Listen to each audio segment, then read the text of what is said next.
Emmanuel disait que le pouvoir corrompt inévitablement l'homme. Arrêtez ça, papa.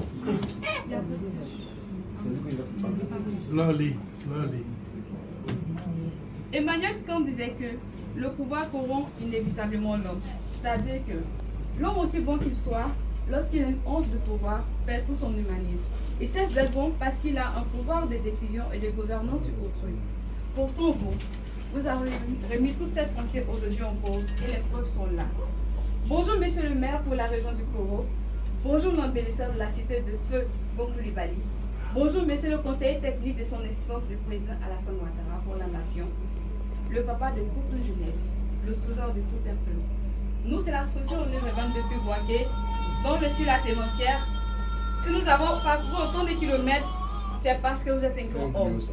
Et aux grands hommes, les grandes choses. Monsieur le maire, monsieur Lassana Ouattara, dit l'ASPEA, ou encore le vagabond de la charité. Si nous sommes ici, c'est parce que vos adjoints, vos conseillers municipaux, vos staff, vos personnels de la mairie, vos filleuls, votre personnel de maison, toute la population du Koro, toute la Côte d'Ivoire entière, par ma voix, par notre voix, vous souhaite un heureux anniversaire. Ils s'unissent aujourd'hui pour vous honorer en ce jour et vous le méritez. Vous avez tellement apporté de l'amour aux autres qu'on a envie de vous dire aujourd'hui, détendez-vous, monsieur le maire. Aujourd'hui, c'est nous qui sommes là pour vous apporter de l'amour parce que vous le méritez encore. Le travail.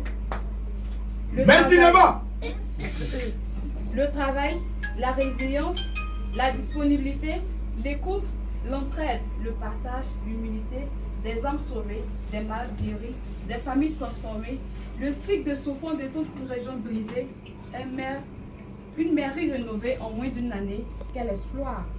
Une lutte féroce contre la famine, des jeunes recueillis et transformés en hommes et femmes responsables, un cœur d'ange, un humain hors pair, le vagabond de la charité, l'homme qui a la main sur le cœur, celui-là qui envers ses bras tellement d'âmes affligées pour apporter du réconfort.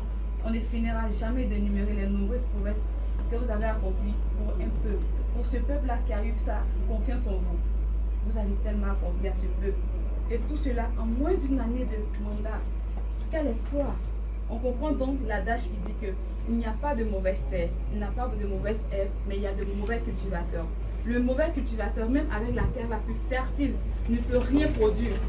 Quant au bon cultivateur, même avec la terre la plus robuste, trouve les voies et moyens pour faire de meilleures productions. Vous êtes ce cultivateur-là dont le patriarche Gompoulibaly avait besoin pour son peuple. Et merci pour tout, monsieur le maire. Il doit être tellement fier de vous. Vous êtes un homme de parole. Vous êtes un homme de feu. Vous êtes un homme de pouvoir. Merci pour tout. Merci pour tout, monsieur le maire. Dieu vous bénisse. Pour tout ce que vous avez fait pour le peuple de Korobo. Merci, monsieur le maire. Les mots ne suffiront jamais pour vous dire merci. Que Dieu vous-même vous bénisse. Qu'il vous apporte une bonne et longue vie. Parce que le peuple de Korobo n'imagine même pas sa vie sans vous. Un seul instant. Heureux anniversaire encore à vous, monsieur le maire.